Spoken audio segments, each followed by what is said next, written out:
ಬರ್ರಿ ಸೊಸೀನ್ ಕೇಳಾಕತ್ತಿದ್ದೆ ಏನವ್ವ ನಿಮ್ಮ ಅಣ್ಣ ನಿನ್ ಮದುವೆ ಮಾಡ್ಕೊಟ್ಮೇಲೆ ನಮ್ ಮನಿ ಕಡೆ ಬರ್ಲೇ ಇಲ್ಲ ಅಂತ.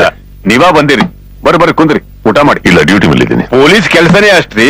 ಇಲ್ಲಿ ನೋಡ್ರಿ, ಊಟ ಸಮಯಕ್ಕೆ ನಮ್ಮ ಮನೆಗೆ ಯಾರೇ ಬಂದ್ರ ಅವ್ರನ್ನ ಬಿಟ್ಟು ಊಟ ಮಾಡೋ ಅಭ್ಯಾಸನೇ ನಮ್ಗೆ ಇಲ್ಲಿ ನೋಡ್ರಿ. ನನಗೆ ನಮ್ಮೂರ್ನ ಬಿಟ್ಟು ಊಟ ಮಾಡೋ ಅಭ್ಯಾಸ ಇಲ್ವೇ?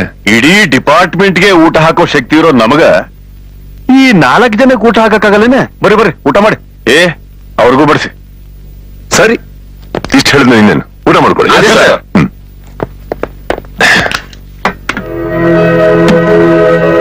ಬಡಿಸು.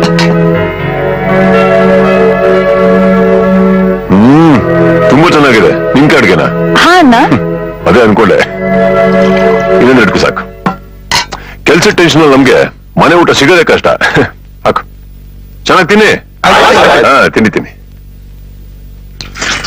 ಅಣ್ಣ ತಗೋ.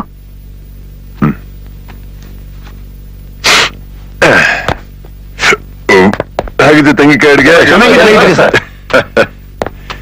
ಹಾಗಾದ್ರೆ ಡ್ಯೂಟಿ ಮಾಡೋಣ. Okay. Mister Bandappa Basappa Ullagaddi Math, you are under arrest. ಕಾರಣ ವೆಪನ್ ಡೀಲಿಂಗ್ಸ್.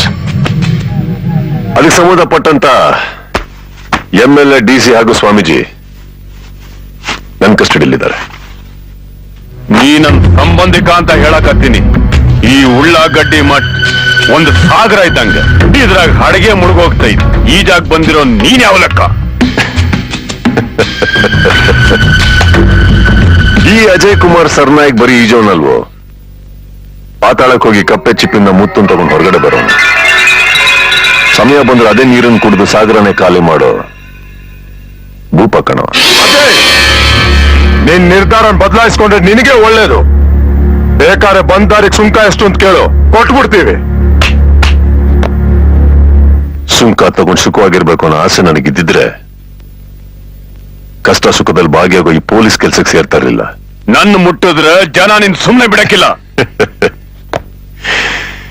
3 ಗಾಂಧಿಗಳು ಸತ್ತಾಗ್ಲೂ 3 ದಿನ ಯೋಚನೆ ಮಾಡಿದ ಜನ 4ನೇ ದಿನನೇ ಹೊಸ ನಾಯಕನ ಆಯ್ಕೆ ಮಾಡ್ಕೊಂಡ್ಬಿಟ್ರು.